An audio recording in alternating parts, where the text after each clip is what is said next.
全方位癌症基因分析，簡稱 CGP， 開始被重視咧，係因為癌症治療咧係走向精準同個人化嘅新趨勢。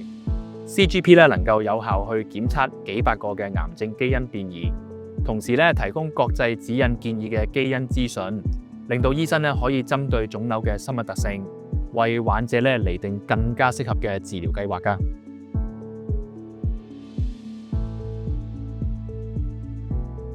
CGP 係可以揾出同前列腺癌相關嘅同源重組修復基因，我哋叫做 HRR 嘅突變，例如 BRCA1 啦、BRCA2 啦、ATM 啦，呢啲資訊咧係可以幫助醫生咧去選擇一啲叫做 PARP 抑制劑嘅標靶治療嘅藥物，去幫助前列腺癌嘅病人嘅。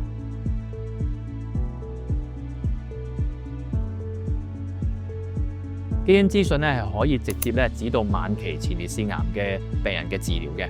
譬如話我哋俗稱叫做 mCRPC 一啲轉移性去勢抵抗性前列腺癌啦。如果你透過呢個 CGP 咧檢測到有 BRCA1 或者2嘅突變，或者啲叫做 HRR 嘅突變咧，我哋可以咧有機會選擇啲叫 PARP 嘅抑制劑嘅標靶治療咧，去幫助病人嘅。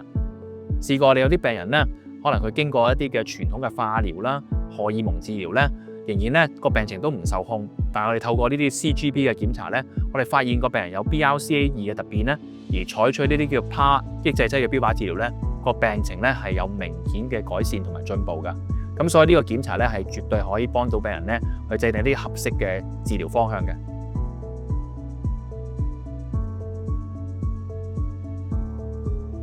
我相信咧 CGP 咧喺未來咧癌症嘅治療上面咧一定會扮演一個更加重要嘅角色嘅。除咗頭先我剛才所講嘅 HRR 嘅基因突變啦，又或者咧嗰啲叫 BRCA1、2嘅基因突變，可以用一啲叫做 PARP 抑制劑嘅標靶治療之外咧，而家亦都有啲新嘅研究咧，都見到啲新嘅靶點，譬如話有啲叫 P10 嘅基因突變啦，或者啲叫 MSI 嘅生物標記啦，係可以幫助到醫生咧選擇啲新型嘅標靶治療啦，甚至乎免疫治療咧，去幫助一啲前列腺癌病人嘅。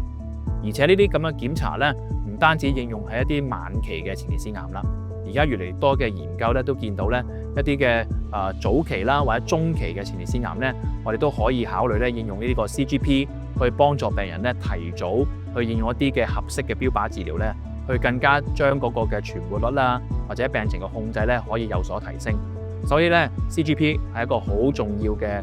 一個檢查，去幫助我哋咧更加有效去治療我哋嘅癌症病人嘅。